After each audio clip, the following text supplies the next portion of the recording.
ఒక మాఫియా తరహాలో టోటల్గా గవర్నమెంట్ దుకాణాలన్నీ పూర్తిగా తీసేసినారు. చంద్రబాబు నాయుడు ఆయనకు సంబంధించిన మాఫియాకు సంబంధించిన ప్రైవేట్ దుకాణాలను పిక్చర్లోకి తీసుకొచ్చేసినారు. ఏకంగా ఇలా మాఫియా కంట్రోల్ చేసే ప్రైవేట్ దుకాణాల నుంచి గ్రామ స్థాయిలోకి కూడా ఏకంగా ఆక్షన్లు పాడి మరీ వీళ్ళకి సంబంధించిన కార్యకర్తలకు మాత్రమే నిర్వహించే విధంగా బెల్ట్ షాపుల నిర్వహణ కూడా వాళ్ళకి అప్పచెప్పినారు. వీళ్ళందరికీ మళ్ళీ ప్రొటెక్షన్ పోలీసులు ఇచ్చేట్టుగా బెల్ట్ షాపులకు ఆక్షన్లు పాడి డబ్బులు వసూలు చేసి ఎమ్మెల్యే ఇంత, పోలీసులు ఇంత, పైన పెద్దబాబుకు చిన్నబాబుకి ఇంత అని చెప్పి ఒక పద్ధతి ప్రకారం డిస్ట్రిబ్యూషన్ నెట్వర్క్ను మొత్తం కంట్రోల్లోకి తీసుకున్నారు.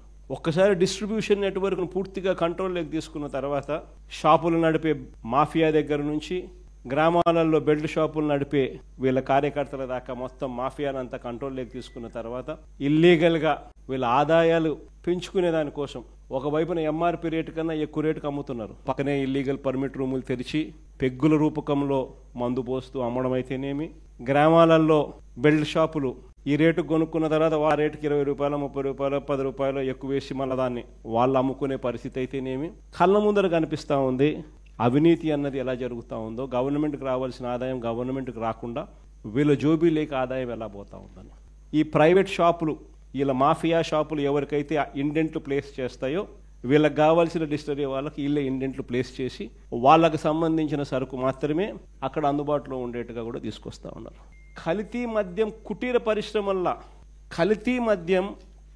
పరిశ్రమలుగా ఏకంగా ప్రాంతాల వారీగా చంద్రబాబు నాయుడు ఆయనకు సంబంధించిన మాఫియాను కంట్రోల్ చేసే కొంతమంది ఆయన క్యాబినెట్లో మంత్రులు, ప్రముఖ రాజకీయ పోస్టులలో ఉన్న పెద్దలు, పెద్దబాబు చిన్నబాబు ఆధ్వర్యంలో కుటీర పరిశ్రమల్లో ఏకంగా వీళ్ళు కల్తీ మద్యం తయారు చేసే ఈ మాదిరిగా ఫ్యాక్టరీలు పెట్టి చేసేసి వీళ్ళే క్వాలిటీ లేని లిక్కర్ను అక్కడ తయారు చేసి వీళ్ళ డిస్ట్రిబ్యూషన్ నెట్వర్క్ ఏదైతే ఉందో, ప్రైవేట్ మాఫియాతో కూడిన డిస్ట్రిబ్యూషన్ నెట్వర్క్లకి ఏదైతే ఉందో ఆ షాపుల్లోకి, ఆ బెల్ట్ షాపుల్లోకి నేరుగా ఈ మందును పంపిస్తూ ఉన్నారు.